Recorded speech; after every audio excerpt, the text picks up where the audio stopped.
E olha, na região do Caribe, os Estados Unidos escalaram a tensão militar com a Venezuela, apreendendo navios petroleiros, enquanto Nicolás Maduro acusa os americanos de quererem apenas petróleo, ouro e terras raras.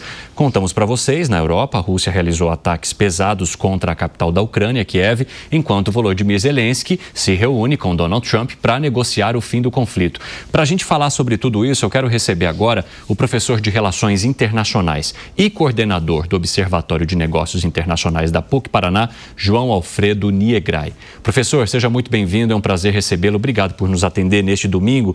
E é interessante que, embora sejam conflitos separados, Estados Unidos com Venezuela, Rússia e Ucrânia, de certa forma eles se entrelaçam numa teia de interesses. Eu gostaria que o senhor nos contasse exatamente quais são os interesses que podem, digamos, influenciar as negociações, tanto no conflito na Europa, quanto esse que escala aqui na América do Sul. Bem-vindo. Muito boa tarde, Evandro. Boa tarde super especial aos espectadores da Jovem Pan News. É sempre uma alegria estar aqui. De fato, a gente está vendo aí um final de ano bastante movimentado, já dando indícios de tudo aquilo que pode acontecer em 2026. Então, essa reunião desse domingo, dia 28, entre Donald Trump e Volodymyr Zelensky, ela ocorre em um dos momentos mais sensíveis da guerra da Ucrânia, não apenas pelo conteúdo das negociações, mas pelo reposicionamento estratégico de Washington nesse governo de Donald Trump. Esse encontro, ele é decisório, mas é sobretudo assimétrico. Trump não opera em categorias morais clássicas como agressor versus agredido, ele opera com custo, com vantagem e com narrativa doméstica. Isso produziu aí no último ano uma narrativa recorrente de que ele estava sendo indulgente com Moscou. O elemento mais crítico das negociações sobre a Ucrânia são território e congelamento do conflito. Então esse é o ponto mais explosivo da reunião, uma vez que a região do Donbass, que fica a leste da Ucrânia, tem mais ou menos o tamanho do estado do Rio de Janeiro, é um dos pontos dos quais Vladimir Putin não abre mão. Do outro lado, a gente tem a crise Estados Unidos e Venezuela, que vem se desdobrando nas últimas 2 semanas no Caribe. Então nós tivemos aí recentemente algumas demonstrações de força de Washington, que até pouco tempo atrás bombardeava barcos supostamente levando drogas na região do Caribe, para uma estratégia de estrangulamento econômico-militar centrada no petróleo, com elementos típicos de cerco naval.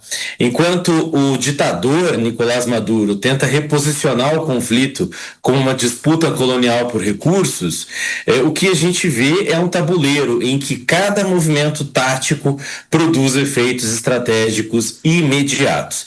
Nós tivemos aí, meu caro Evandro, 3 petroleiros que foram tomados pelos Estados Unidos e que faziam parte da chamada frota fantasma, ou seja, eram aí navios sancionados e que levavam e traziam produtos e mercadorias de países sancionados para países sancionados. Professor, na sua avaliação, qual é, digamos, a força desse movimento de Donald Trump em relação à Venezuela para derrubar o regime ou a possibilidade de se derrubar Nicolás Maduro do regime venezuelano? O governo da Venezuela mostra que a crise econômica venezuelana ela não chega ao fim. E a gente achava que a Venezuela estava em crise econômica ainda na época do Hugo Chávez. E aí vem Nicolás Maduro e mostra que o fundo do poço tem vários subsolos. A Venezuela hoje é o segundo país do mundo que mais envia refugiados para o exterior. Ou seja, o socialismo do Maduro é tão nocivo quanto a guerra civil da Síria, que mandou cerca de 6, 7 milhões de sírios para o exterior, e a Venezuela logo ali em segundo lugar em termos de envio de refugiados e de pessoas buscando melhores condições de vida para outros países, né? Esse é um dos pontos que é importante a gente compreender. É fato que um dos itens que faz com que Maduro fique no poder é sim o narcotráfico. Fala-se do cartel de Los Soles, em alusão à insígnia que os generais venezuelanos usam aqui na lateral do braço, aqui no ombro, que é um símbolo em forma de sol. E isso certamente é uma parte importante daquilo que ainda mantém Maduro no poder. Eu acho que os Estados Unidos podem acabar derrubando o ditador Nicolás Maduro sem necessariamente desembarcar suas tropas na Venezuela. Eu acho que isso pode acontecer com bombardeios estratégicos localizados a alvos do exército, alvos do cartel de Los Soles. O maior problema nisso é o que vem depois de Maduro. Porque não necessariamente a saída de Maduro ou a derrubada de Maduro traria automaticamente ao poder o de fato vencedor das eleições do ano passado, que foi o Edmundo González, ou mesmo a própria opositora Maria Corina Machado, que aí em meados desse ano ganhou o Prêmio Nobel da Paz. Então é sim possível a derrubada de Maduro, mas nesse momento eu não acredito em um desembarque de tropas dos Estados Unidos. Já houve inclusive a tentativa de líderes do exército venezuelano deporem Maduro para permanecer no poder, mas ao que tudo indica, Donald Trump não teria concordado com essa possibilidade. Professor, o Rodolfo Maris também quer participar da entrevista, vou abrir aqui o espaço para ele. Vai lá, Maris.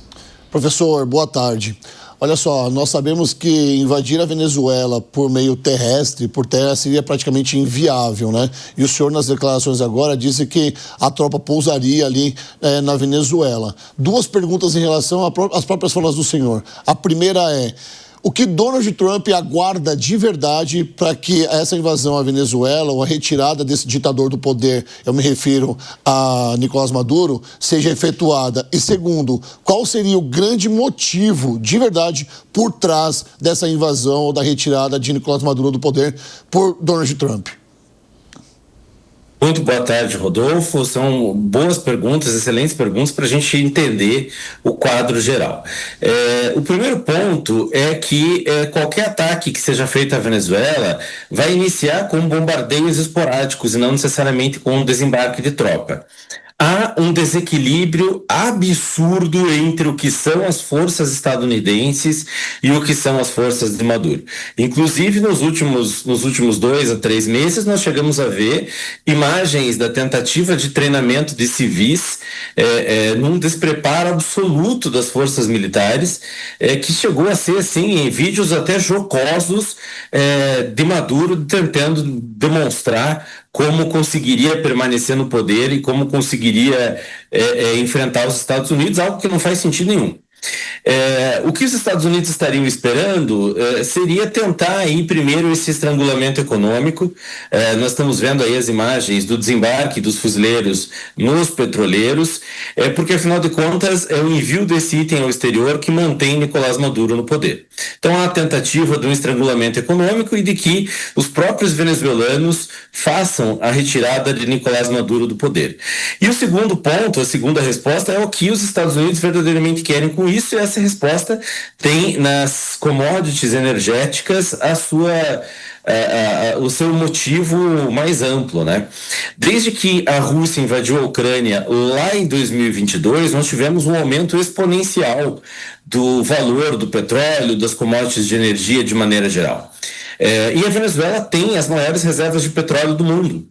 E mais do que isso, hoje nós vemos uma disputa não apenas por commodities energéticas, mas grandes potências como Estados Unidos e China competindo por tecnologia, por microchip, por inteligência artificial.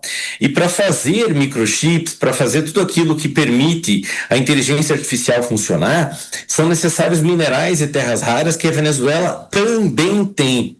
Então, embora Nicolás Maduro seja assim um ditador que vem estrangulando sua população economicamente há vários anos, o motivo para uma disputa dos Estados Unidos com a Venezuela está muito longe de ser um motivo humanitário.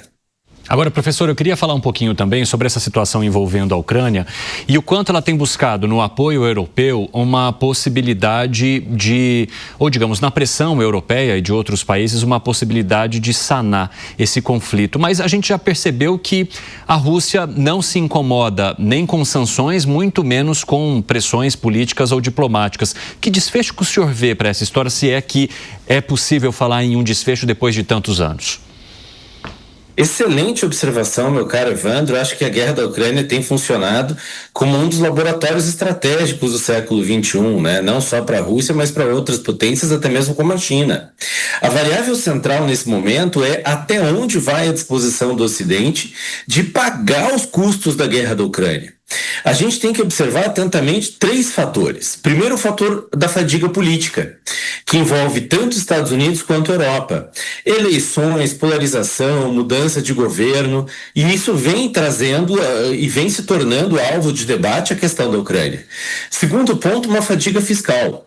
O volume de ajuda militar que os europeus especificamente têm dado para a Ucrânia vem gerando uma intensa pressão sobre orçamentos, inflação, vem gerando aumento nos custos de energia e, por último, uma fadiga social que vem aí do apoio da opinião pública a uma guerra longa e, no caso dos Estados Unidos, que é distante e que é cara. Então, será que o Ocidente está disposto a sustentar guerras longas quando não há ameaça direta ao seu território, exceto, é claro, para a União Europeia? Nós tivemos aí uma série de sanções contra a Rússia. A Rússia se tornou, desde 2022, o país mais sancionado do mundo. E essas sanções, elas não necessariamente funcionaram. E não funcionaram justamente porque a Rússia é uma economia muito maior do que outros países sancionados. É claro, sanções reduziram o crescimento, encareceram tecnologia e geraram problemas financeiros para a Rússia, mas elas não produziram nem um colapso econômico e nem uma mudança estratégica. Então, economias continentais, exportadoras de energia, não colapsam rapidamente. E aí que petróleo, gás, fertilizantes e grãos, que são os itens mais exportados pelos russos, acabam sim criando um poder de barganha estrutural. Professor, o Maris tem mais uma para o senhor. Vai lá, Maris. Professor, já que o senhor tocou no assunto de petróleo e também citou a Rússia, nós sabemos aqui que a Venezuela não faz parte do BRICS, mas que ela tem uma grande segurança em países que fazem parte do BRICS, por exemplo, Brasil e Rússia. Como é que fica a relação, caso haja de fato uma invasão dos Estados Unidos à Venezuela, como esses países que vira e mexe apoiam a Venezuela ficam no setor diplomático? Veja, de fato, a Venezuela até pediu entrada nos BRICS, mas foi vetada especificamente pelo Brasil, o que é muito surpreendente, considerando aí a proximidade do Lula da Silva e do Nicolás Maduro. E essa proximidade entre os dois não é de hoje, e é sim ideológica. E esse veto do Brasil à entrada da Venezuela nos BRICS teria a ver com a não divulgação das atas eleitorais das eleições, supostas eleições do ano passado, que dariam vitória não a Maduro, mas justamente ao seu opositor. Uma eventual invasão ou derrubada do Maduro poderia ter largas consequências para a América do Sul como um todo. Um dos vizinhos da Venezuela é a Colômbia, um país de mais de 50 milhões de pessoas e que recebeu muitos refugiados venezuelanos nesses últimos anos, e esses refugiados acabaram gerando aí uma pressão sobre serviços de segurança social e de saúde na Colômbia. O mesmo tenderia a acontecer em ainda maior número em relação ao que já acontece no Brasil. Um outro eventual o desdobramento que a gente podia ter de uma eventual invasão dos Estados Unidos da Venezuela teria a ver certamente com o aumento nos custos das commodities energéticas. Uma vez que é justamente o petróleo que mantém a Venezuela, mantém Nicolás Maduro no poder, qualquer invasão a um país que movimenta e exporta petróleo tende sim a gerar uma escalada global de preços, porque o valor do petróleo ele é dado pelos mercados internacionais. Esse valor não é dado por quem está vendendo ou por quem está comprando. Então há um valor que ocorre em virtude de oferta e demanda. Se eu tenho uma ameaça na fonte de oferta, no caso um país produtor, eu certamente vou ter efeitos em preços de forma quase que imediata. E aí, em termos do apoio à Venezuela, nesse momento em que o Brasil está aí desatando o nó das relações com os Estados Unidos, eu não acredito que o Brasil faria qualquer sinal de apoio ao Nicolás Maduro. Certamente que falas desastradas poderiam vir do presidente Lula da Silva, como é habitual, e também acredito que a Rússia, que apoia verbalmente Nicolás Maduro, ela tem outros problemas nesse momento, como é a própria guerra da Ucrânia, né? Eu tenho recebido aí vídeos dos soldados russos indo para o fronte de batalha a cavalo, sendo aí alvos frequentes dos drones ucranianos. Não que a Ucrânia esteja vencendo, não, longe disso, mas a Rússia está às voltas com o seu próprio conflito, muito longe da Venezuela, e dificilmente qualquer outro tipo de apoio que não o verbal tenderia a acontecer. Professor João Alfredo Lopes Niegrai, obrigado por conversar conosco nesse domingo. Espero que o senhor tenha uma ótima passagem de ano aí para 2026 e as portas estarão sempre abertas no ano que está chegando.